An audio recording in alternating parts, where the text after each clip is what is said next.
네, 오늘 우리가 함께 나눌 하나님 말씀은 로마서 12장 1절부터 2절까지 기록되어 있는 본문 말씀의 내용입니다. 오늘 말씀도 우리에게 비교적 잘 알려져 있는 본문의 말씀 가운데 하나라고 할 수가 있습니다.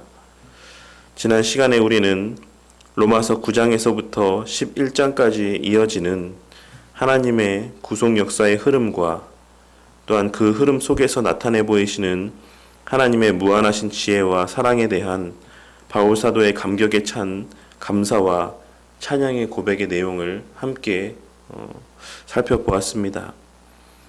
바울 사도는 우리가 이 땅에서 태어나게 된 것이 하나님께서 창조하시고 생명을 주셨기 때문이며 우리가 지금 이 시간까지 살아올 수 있었던 것 또한 하나님께서 우리를 인도하시고 보호하여 주셨기 때문인 것이고 그렇게 인도하고 보호하여 주시며 걸어가게 하시는 삶의 목적지는 하나님께로라는 사실을 하나님께서 자신의 눈에 보여주시는 되어가는 일들과 또한 자신에게 들려주시고 깨닫게 하신 말씀들을 통해 깨닫고 확신하였던 것입니다. 그렇게 우리는 이 땅에서의 삶을 살아가며 세상과 또한 세상의 것들 가운데 소망을 두지 말고 오직 하나님께만 소망을 두고 살아가야지만 되는 것이며 또한 그와 같이 하나님께 소망을 두고 하나님을 누리고 만끽하며 사는 삶, 말씀 안에 거하는 삶이 우리에게 있어 가장 큰 유익이 되는 삶이자 인간이 만끽할 수 있는, 인간이 이 땅에서 살아가며 누리고 만끽할 수 있는 가장 극치의 기쁨과 만족을 누릴 수 있는 유일한 삶인 것을 명심하고 살아야지만 되는 것입니다.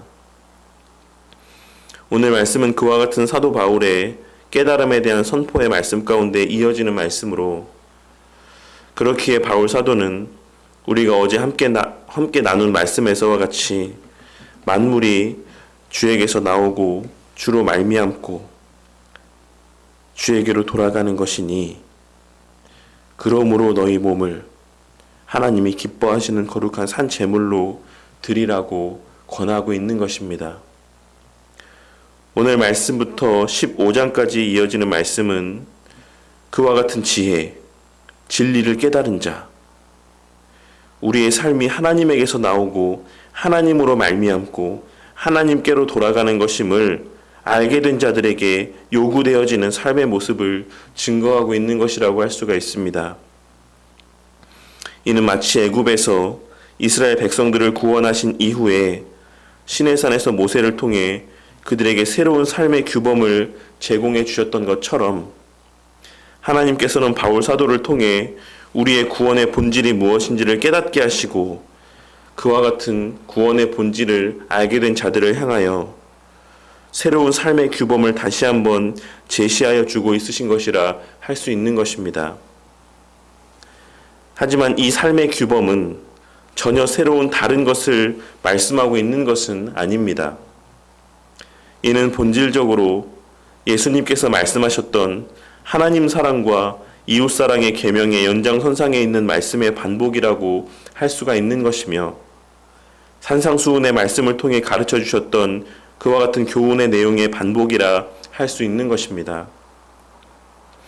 바울 사도는 지금 전혀 새로운 삶의 모습을 요구하고 있는 것이 아니라 이미 주님께서 우리에게 말씀하시고 교훈하신 바가 있는 가르침들을 자신이 깨닫게 된 바에 따라 또한 자신이 경험한 바에 따라 그리고 지금 그들의 처한 현실적인 상황과 모습들에 따라 다시 한번 반복해서 증거하고 있는 것입니다. 그리고 그것은 바로 너희 몸을 하나님이 기뻐하시는 거룩한 산 제물로 드리라는 것이었습니다. 그리고 그것은 바로 하나님 앞에서의 예배자 된 우리가 드릴 합당한 예배라고 증거하고 있는 것입니다. 본문 말씀에서의 영적 예배라고 번역된 표현은 사실 합리적, 이성적이라는 의미의 표현입니다. 쉽게 말해 그것이 바로 하나님께서 받으실 만한 합당한 예배라고 말씀하고 있는 것입니다. 그렇다면 우리 몸을 하나님이 기뻐하시는 산 제물로 드리는 것은 우리의 어떠한 삶의 모습을 의미하는 것이겠습니까? 본문에서의 드리다라는 표현은 일종의 법정적인 용어로서 종을 소유한 주인의 권리를 의미하는 표현입니다. 우리가 잘 아는 것처럼 당시의 종들은 그 삶의 모든 자유는 물론이요, 그 생명까지도 그 주인에게 속하여 있었습니다. 당시 종의 신분에 있었던 자의 모든 권리는 그 주인에게 있었던 것입니다. 그렇기에 종의 주인은 그 종이 무엇을 할지, 어떻게 살아야 할지를 마음대로 결정할 수 있는 권리가 있었던 것입니다. 오늘 말씀은 그와 같은 의미에서의 말씀으로 너희의 몸과 관련된 모든 권리를 하나님께 내어드리라는 것을 말씀하고 있는 것입니다. 한마디로 내가 살고 죽는 것은 오직 주님께 달려 있습니다.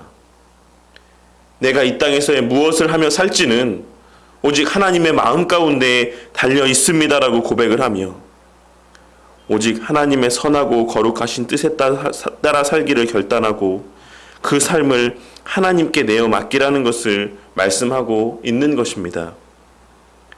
그리고 그것이 바로 하나님께서 기뻐 받으실 만한 참된 제사가 되는 것이며 참된 예배라고 말씀하고 있는 것입니다.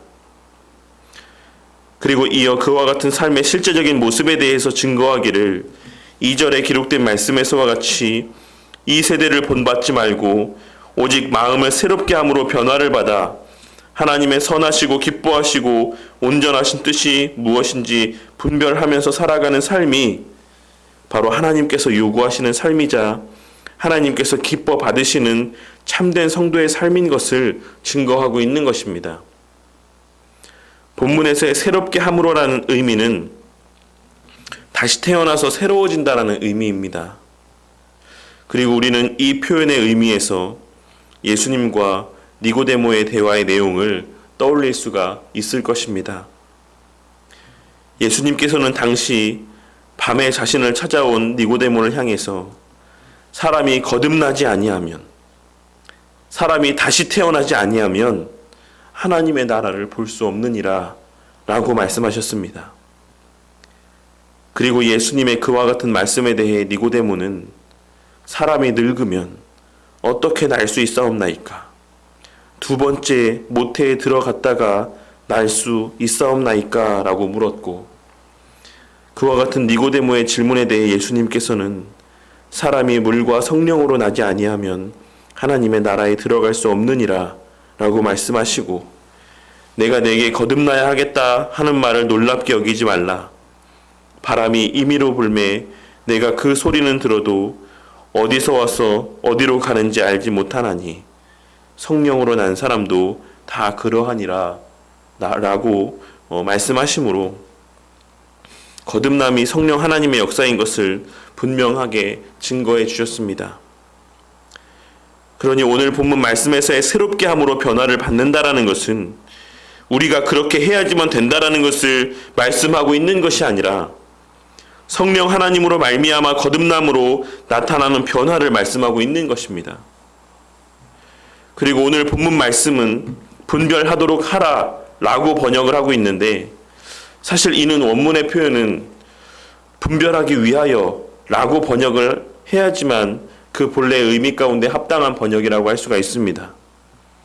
그러니 원래 원문의 의미대로 다시 번역을 하자면 너희는 하나님의 선하시고 기뻐하시고 온전하신 뜻이 무엇인지 분별하기 위해서 이 세대를 본받지 말고 오직 성령 하나님의 마음에 새롭게 하심으로 변화를 받아라 라는 의미라고 할 수가 있는 것입니다.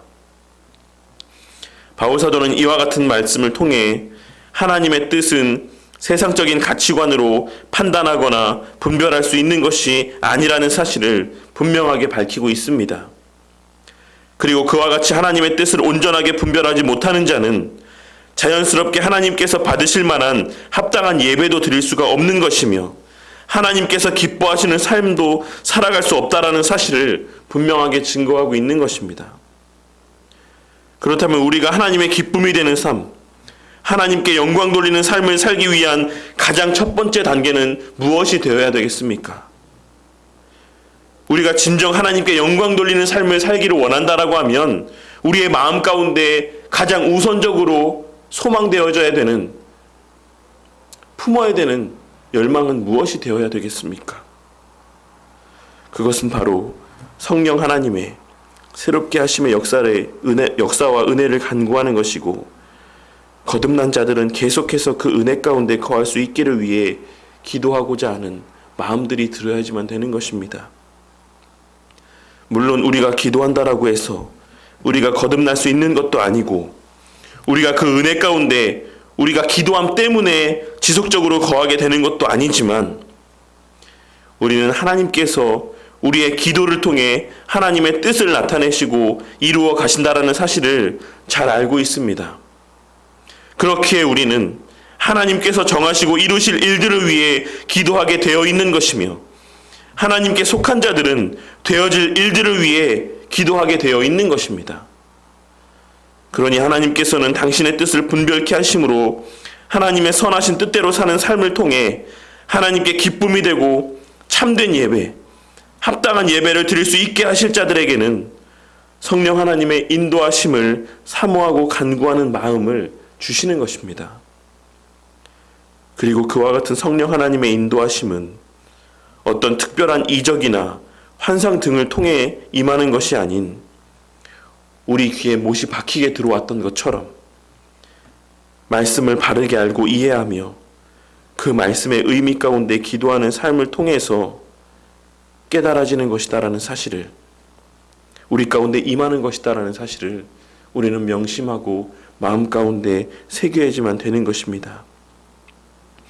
오늘 말씀에서 바울 사도가 말하고 있는 바는 만물이 주에게서 나오고 주로 말미암고 주께로 돌아가는 것을 아는 사람이라고 한다면, 이제 그 주님의 뜻을 알고 분별하기 위한 마음들이 그 마음 가운데 자리하게 될 수밖에 없다라는 사실을 증거하고 있는 것이고, 그와 같은 분별함을 위해 성령 하나님의 도우심의 은혜를 간구하게 될 수밖에 없다라는 사실을 증거하고 있는 것이라 할 수 있는 것입니다. 오늘 이 시간 우리 모두의 마음 가운데 성령 하나님의 역사로 말미암아 주님의 선한 뜻을 분별하고 깨닫게 되기를 소망하는 마음이 가득하여지기를 바라겠습니다. 그리고 그저 알기만 하기 위해서가 아닌 그 뜻을 행하여 하나님께 기쁨이 되고 하나님께 합당한 예배자의 삶을 살 수 있기를 바라는 열망에서 비롯된 지적인 갈급함의 마음들이 우리 각자의 마음 가운데 자리하게 되기를 바라겠습니다. 그리하여 우리 삶의 매 순간 속에서 깨닫게 해주시는 주님의 선하고 기뻐하시고 온전하신 뜻을 분별케 되므로 우리의 삶의 모든 순간들이 한결같이 하나님 앞에 기쁨이 되고 하나님께서 기뻐 받으실 만한 참된 예배자의 삶이 될 수 있기를, 오늘 한날도 그와 같은 삶을 살아가는 우리 모두가 되기를 주님의 이름으로 간절히 축원합니다.